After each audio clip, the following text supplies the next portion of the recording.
The Moon Bog by H.P. Lovecraft. Somewhere, to what remote and fearsome region I know not, Dennis Barry has gone. I was with him the last night he lived among men, and heard his screams when the thing came to him. But all the peasants and police in County Meath could never find him, or the others, though they searched long and far. And now I shudder when I hear the frogs piping in swamps, or see the moon in lonely places. I had known Dennis Barry well in America, where he had grown rich, and had congratulated him when he bought back the old castle by the bog at sleepy Kildare. It was from Kildare that his father had come, and it was there that he wished to enjoy his wealth among ancestral scenes. Men of his blood had once ruled over Kildare, and built and dwelt in the castle, but those days were very remote, so that for generations the castle had been empty, and was decaying. After he went to Ireland, Barry wrote to me often, and told me how under his care the grey castle was rising tower by tower to its ancient splendour, how the ivy was climbing slowly over the restored walls, as it had climbed so many centuries ago, and how the peasants blessed him for bringing back the old days with his gold from over the sea. But in time there came troubles, and the peasants ceased to bless him, and fled away instead, as from a doom. And then he sent a letter and asked me to visit him, for he was lonely in the castle, with no one to speak to, save the new servants and labourers he had brought from the north. The bog was the cause of all these troubles, as Barry told me the night I came to the castle. I had reached Kildare in the summer sunset, as the gold of the sky lighted the green of the hills and groves, and the blue of the bog, where on a far islet a strange olden ruin glistened spectrally. The sunset was very beautiful, but the peasants at Ballyloch had warned me against it, and said that Kildare had become accursed, so that I almost shuddered to see the high turrets of the castle gilded with fire. Barry's motor had met me at the Ballyloch station, for Kildare is off the railway. The villagers had shunned the car and the driver from the north, but had whispered to me with pale faces when they saw I was going to Kildare. And that night, after our reunion, Barry told me why. The peasants had gone from Kildare because Dennis Barry was to drain the great bog. For all his love of Ireland, America had not left him untouched, and he hated the beautiful wasted space where peat might be cut and land opened up. The legends and superstitions of Kildare did not move him, and he laughed when the peasants first refused to help, and then cursed him and went away to Ballyloch with their few belongings, as they saw his determination. In their place he sent for labourers from the north, and when the servants left he replaced them likewise. But it was lonely among strangers, so Barry had asked me to come. When I heard the fears which had driven the people from Kildare, I laughed as loudly as my friend had laughed, for these fears were of the vaguest, wildest, and most absurd character. They had to do with some preposterous legend of the bog, and of a grim guardian spirit that dwelt in the strange olden ruin on the far islet I had seen in the sunset. There were tales of dancing lights in the dark of the moon, and of chill winds when the night was warm, of wraiths in white hovering over the waters, and of an imagined city of stone deep down below the swampy surface. But hovering over the waters, and of an imagined absolute unanimity, was that of the curse awaiting him who should dare to touch or drain the vast reddish morass. There were secrets, said the peasants, which must not be uncovered, secrets that had lain hidden since the plague came to the children of Partolan in the fabulous years beyond history. In the Book of Invaders it is told that these sons of the Greeks were all buried at Talach, but old men in Kildare said that one city was overlooked, saved by its patron moon goddess, so that only the wooded hills buried it when the men of Nemed swept down from Scythia in their 30 ships. Such were the idle tales which had made the villagers leave Kildare, and when I heard them I did not wonder that Dennis Barry had refused to listen. He had, however, a great interest in antiquities, and proposed to explore the bog thoroughly when it was drained. The white ruins on the islet he had often visited, but though their age was plainly great, and their contour very little like that of most ruins in Ireland, they were too dilapidated to tell the days of their glory. Now the work of drainage was ready to begin, and the labourers from the north were soon ready to strip the forbidden bog of its green moss and red heather, and kill the tiny shell-paved streamlets and quiet blue pools fringed with rushes. After Barry had told me of these things, I was very drowsy, for the travels of the day had been wearying, and my host had talked late into the night. A manservant showed me to my room, which was in a remote tower overlooking the village, and the plain at the edge of the bog, and the bog itself, so that I could see from my windows in the moonlight the silent roofs from which the peasants had fled, and which now sheltered the labourers from the north, and, too, the parish church, with its antique spire, and far out across the brooding bog, the remote olden ruin on the islet, gleaming white and spectral. Just as I dropped to sleep, I fancied I heard faint sounds from the distance, sounds that were wild and half-musical, and stirred me with a weird excitement which coloured my dreams. But when I awakened next morning, I felt it had all been a dream, for the visions I had seen were more wonderful than any sounds of wild pipes in the night. Influenced by the legends that Barry had related, my mind had, in slumber, hovered around a stately city in a green valley, where marble streets and statues, villas and temples, carvings and inscriptions, all spoke in certain tones the glory that was Greece. When I told this dream to Barry, we both laughed, but I laughed the louder, because he was perplexed about his labourers from the north. For the 6th time they had all overslept, waking very slowly and dazedly, and acting as if they had not rested, although they were known to have gone early to bed the night before. That morning and afternoon I wandered alone through the sun-gilded village, and talked now and then with idle labourers, for Barry was busy with the final plans for beginning his work of drainage. The labourers were not as happy as they might have been, for most of them seemed uneasy over some dream which they had had, yet which they tried in vain to remember.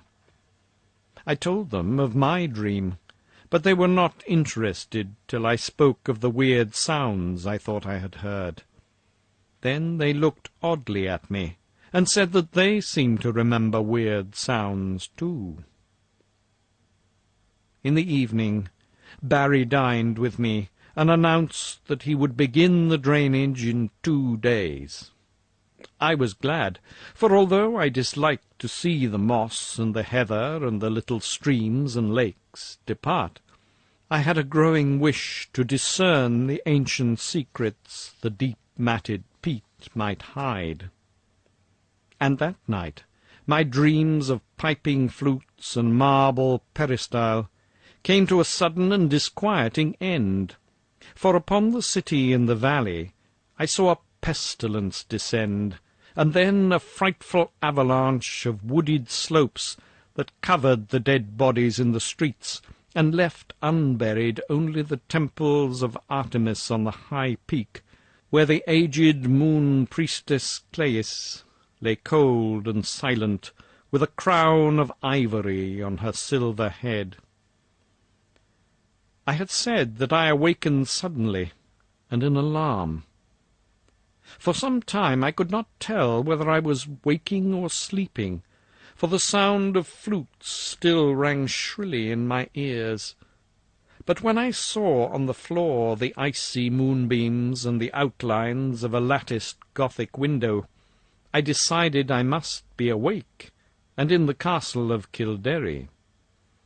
Then I heard a clock from some remote landing below strike the hour of 2, and I knew I was awake. Yet still there came that monotonous piping from afar, wild, weird airs that made me think of some dance of fauns on distant Minalis. It would not let me sleep, and in impatience I sprang up and paced the floor. Only by chance did I go to the north window and look out upon the silent village and the plain at the edge of the bog. I had no wish to gaze abroad, for I wanted to sleep. But the flutes tormented me, and I had to do or see something. How could I have suspected the thing I was to behold? There, in the moonlight that flooded the spacious plain, was a spectacle which no mortal, having seen it, could ever forget. To the sound of reedy pipes that echoed over the bog, there glided silently and eerily a mixed throng of swaying figures, reeling through such a revel as the Sicilians may have danced to Demeter in the old days under the harvest moon beside the Seine. The wide plain, the golden moonlight, the shadowy moving forms, and above all the shrill monotonous piping, produced an effect which almost paralyzed me. Yet I noted, amidst my fear, that half of these tireless mechanical dancers were the labourers whom I had thought asleep, whilst the other half were strange airy beings in white, half indeterminate in nature, but suggesting pale, wistful naiads from the haunted fountain. I do not know how long I gazed at this sight from the lonely turret window before I dropped suddenly into a dreamless swoon, out of which the high sun of morning aroused me. My first impulse on waking was to communicate all my fears and observations to Dennis Barry. But as I saw the sunlight glowing through the latticed east window, I became sure that there was no reality in what I thought I had seen. I am given to strange phantasms, yet am never weak enough to believe in them. So, on this occasion, contented myself with questioning the labourers, who slept very late and recalled nothing of the previous night, save misty dreams of shrill sounds. This matter of the spectral piping harassed me greatly, and I wondered if the crickets of autumn had come before their time to vex the night and haunt the visions of men. Later in the day I watched Barry in the library, poring over his plans for the great work, which was to begin on the morrow, and for the first time felt a touch of the same kind of fear that had driven the peasants away. For some unknown reason, I dreaded the thought of disturbing the ancient bog and its sunless secrets, and pictured terrible sights lying black under the unmeasured depth of age-old peat. That these secrets should be brought to light seemed injudicious, and I began to wish for an excuse to leave the castle and the village. I went so far as to talk casually to Barry on the subject, but did not dare continue after he gave his resounding laugh. So I was silent when the sun set fulgently over the far hills, and Kildare blazed all red and gold in a flame that seemed a portent. Whether the events of that night were reality or illusion I shall never ascertain. Certainly they transcend anything we dream of in nature and the universe. Yet in no normal fashion can I explain those disappearances which were known to all men after it was over.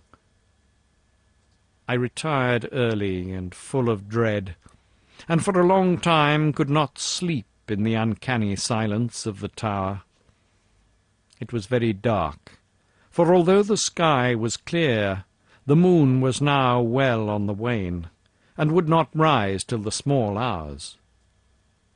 I thought, as I lay there, of Dennis Barry, and of what would befall that bog when the day came, and found myself almost frantic with an impulse to rush out into the night, take Barry's car, and drive madly to Ballylough, out of the menaced lands.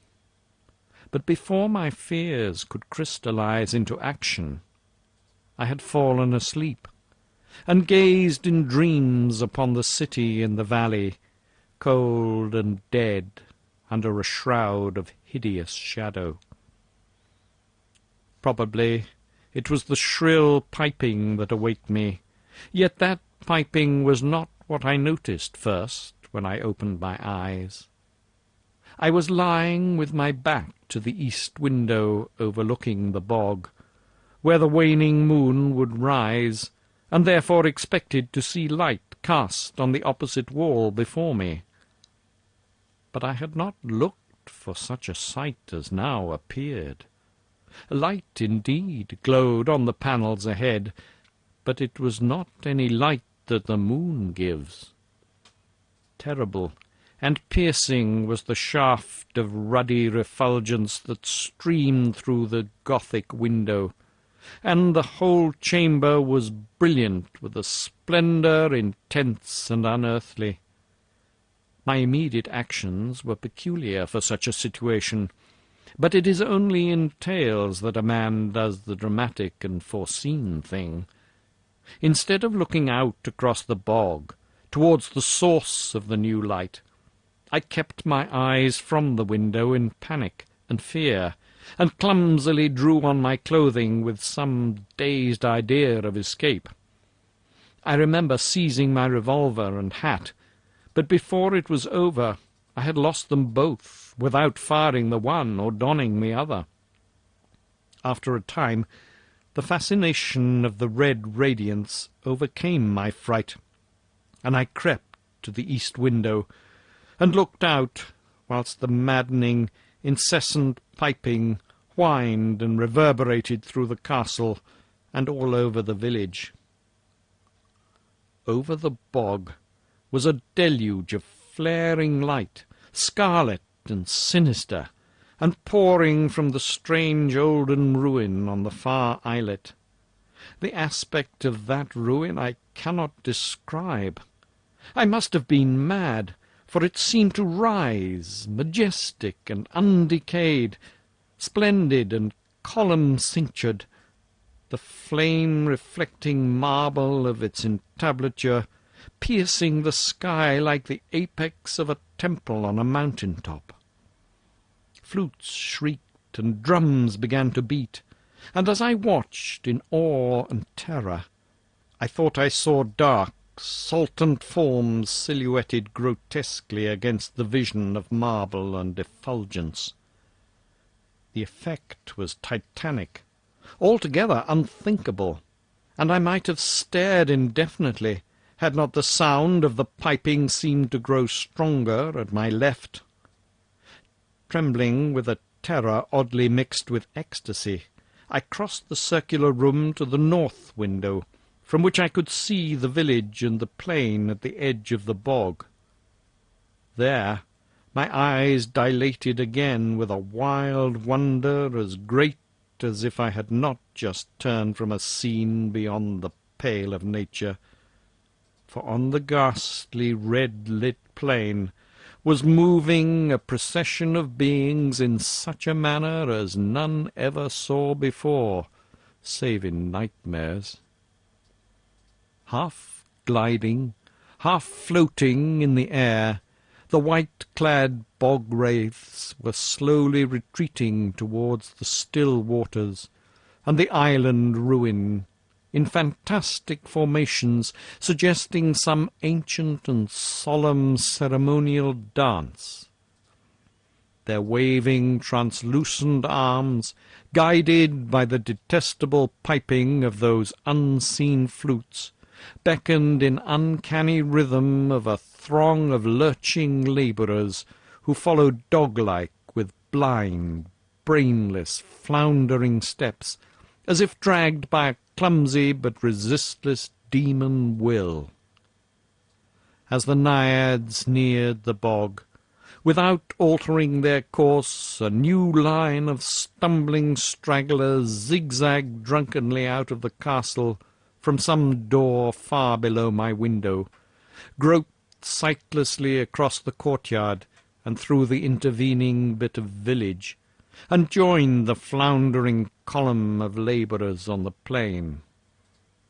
Despite their distance below me, I at once knew they were the servants brought from the north, for I recognized the ugly and unwieldy form of the cook, whose very absurdness had now become unutterably tragic. The flutes piped horribly, and again I heard the beating of the drums from the direction of the island ruin. Then, silently and gracefully, the naiads reached the water, and melted one by one into the ancient bog, while the line of followers, never checking their speed, splashed awkwardly after them, and vanished amidst a tiny vortex of unwholesome bubbles, which I could barely see in the scarlet light.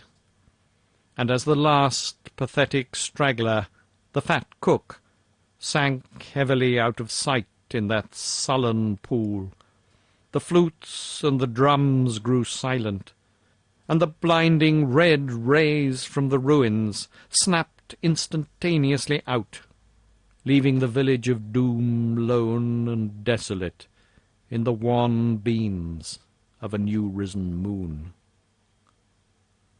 My condition was now one of indescribable chaos.